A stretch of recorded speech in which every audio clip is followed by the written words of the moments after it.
The Ontario Livestock and Poultry Council, with the support of the Ontario Ministry of Agriculture, Food and Rural Affairs, has developed this video as part of a program to guide producers when considering and applying biosecurity practices on the farm. We have also produced detailed biosecurity guides for livestock and for plants to assist you in developing your own farm plan. These are available from your Commodity Association or directly from the Ontario Livestock and Poultry Council. Best defense against disease is sound biosecurity practices. Each producer will have unique situations depending upon what type of production unit they have and as to what diseases they want to be free of at the same time, in addition to reportable diseases. And then business decisions have to be made as to what level of biosecurity they want to adhere to, and then develop management practices to suit it. As the livestock and cropping sectors cover a broad range of animals and plants, some protocols may not be applicable to your particular farming operation. As well, your marketing board or commodity association may have more prescriptive measures which you are required to follow as part of on-farm food safety programs, quality standards, etc.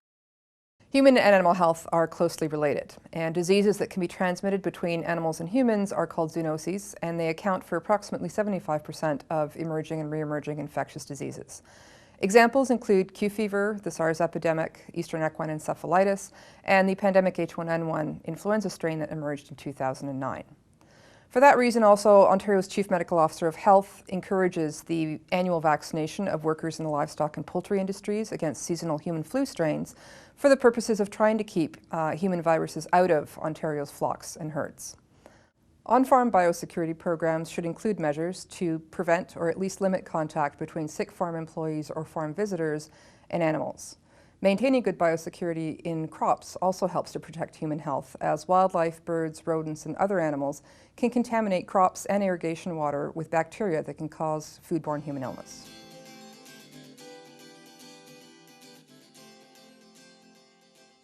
Biosecurity is a term we have come to hear frequently in recent years and can conjure up images of surveillance systems, security fences, complicated sanitizing processes, audits, and inspections. However, biosecurity is really just the protection of livestock, poultry, and crops from any type of infectious agent, whether viral, bacterial, fungal, or parasitic. When the question was posed to me with respect to biosecurity in horticulture, I stopped and thought, biosecurity, I guess when I think about that, I'm not thinking about plants, but after I thought about it, the seed that we're using, of course, it's certified seed, and the health of the plant, the crown in this instance, because it's an asparagus farm, is very important, and the diseases that we have to deal with certainly would affect the health of that plant. So it's all about our spray programs, our pest management. So yeah, there are issues with biosecurity in horticulture. Biosecurity is extremely important because if a disease were ever to come into this farm, onto this farm, can you imagine the results if we did not have good biosecurity here? Think about the investment that people have on their farms. It's massive. And no one can afford to have it wiped out with disease. So that's why I think it's extremely important, and we go above and beyond the call of duty to make sure that we do our very best to keep disease out and to make sure that we're not spreading anything to anyone else. The basic concept is to keep disease and pests out as a first line of defense.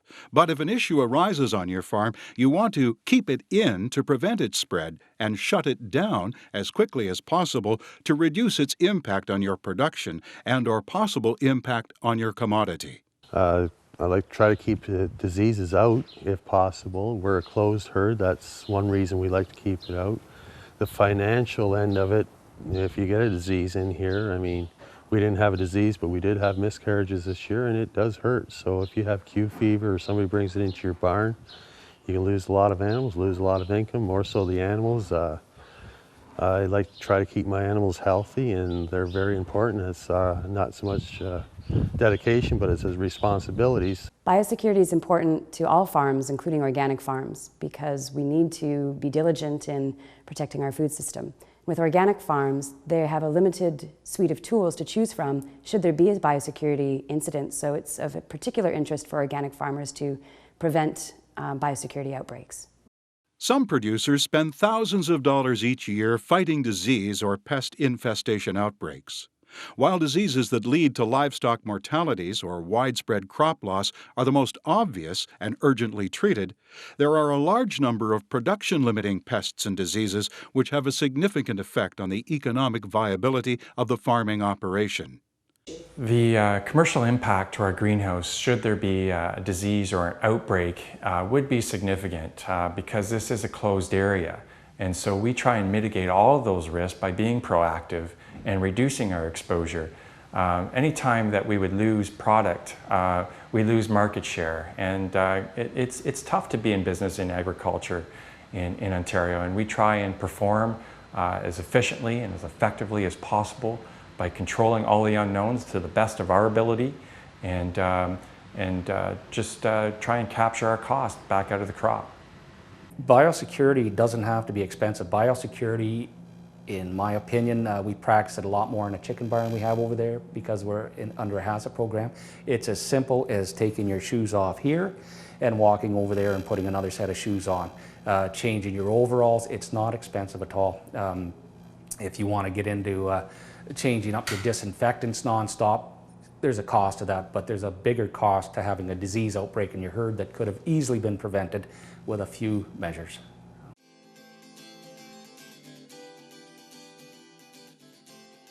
There are three primary control areas: access management of people and vehicles, animal and plant health management, and operational management, which includes sanitation of equipment and facilities, wildlife and pests, training, and documentation.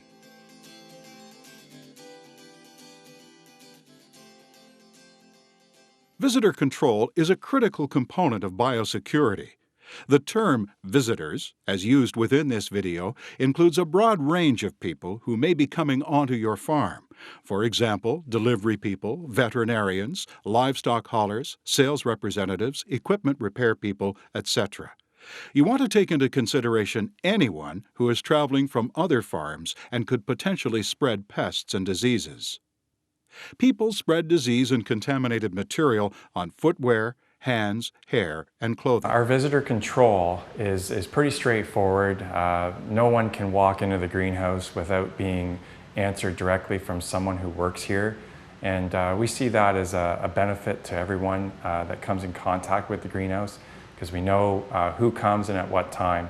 From there, we ask our guests to sign in, and we also display sort of the rules and regs of the greenhouse to all the guests and employees who currently work here. Most people are good. We get a lot of people who come in from the city, so really not too concerned about disease. There are other farmers that come in. Most of them do have their own boots with them, like the throwaway boots, or we do supply boots. We don't go all out with the coveralls and that. They don't really get in contact with the goats as much, and a lot of walking area where they can see the goats without being in contact with them. Before we had the controlled entrance, we've had people just walk into your barn. They're looking for you, and you look down at the boots. Well, you just come out of your dairy barn, didn't you, or your sheep barn, and we don't want that in our barn tracking through. And it's not malicious, it's just people sometimes don't think. The first step in visitor control is to post restricted entry signs to keep visitors out of facilities without your permission. Restrict access to your facilities, crops, and animals to essential visitors only. Ontlpc has produced some generic on-farm biosecurity signs. Contact your commodity association or our office if you wish to obtain a set. Keep a visitor logbook at each barn to record the name, contact information, and date of visitors and service vehicles. A binder or clipboard with a pen or pencil attached by string is all that is required. Ensure visitors are aware of your biosecurity protocols. Provide hand-washing facilities or a bottle of hand sanitizer for visitors and insist they use it upon entry and exit from facility. If applicable for your production system, provide boots and coveralls for visitors at each barn or production facility. Organic farms are often diversified businesses that may have a CSA or an on-farm agritourism enterprise, and so they'll have customers coming to and from the farm more frequently than on conventional farms. And so there's another level of diligence required for organic farms that have this kind of traffic.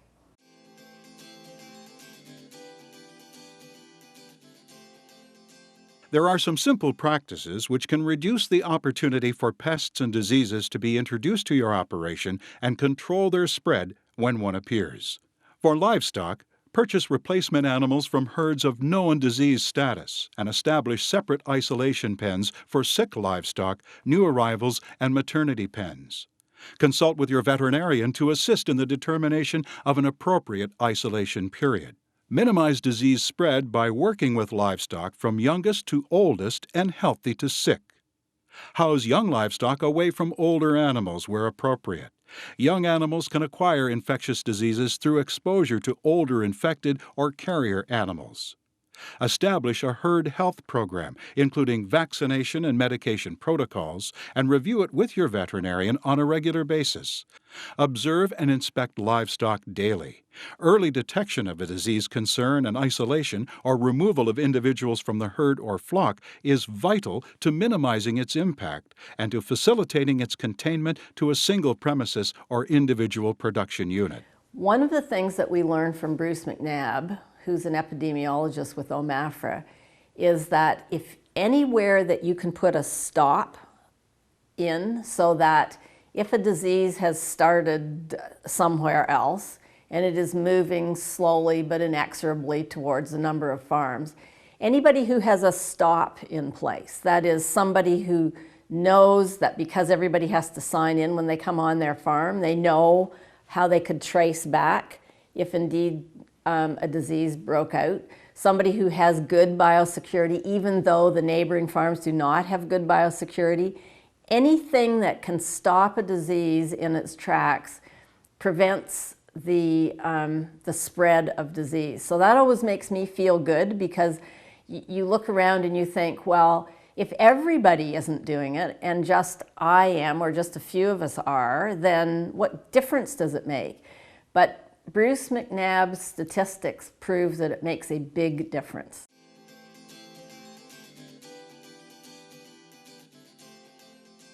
In crops, use certified seed or propagation material and deal with trusted suppliers. Check plant material coming onto your property to assess it for the risk of disease or insects. Also, inspect plant material moving off your operation for potential pest infestation. Maintain cropping records for each field, which include crop, variety, seeding rate and date, pesticide use, fertilizer and manure use with the date applied and rate and irrigation. Put in place a routine crop inspection and scouting program. This can be conducted by the farm operator, employees, or a contracted crop scout. Record pest surveillance activities even when nothing is found. From the very beginning, the controls that we place in order to ensure we have a good crop going into production is to get with our plant supplier and make sure that those plants are disease-free and bug-free before we bring them into the greenhouse. From there, we'll set those plants into a greenhouse which has thoroughly undergone a cleansing and sanitization process, because we never want to set clean, healthy plants into a contaminated environment.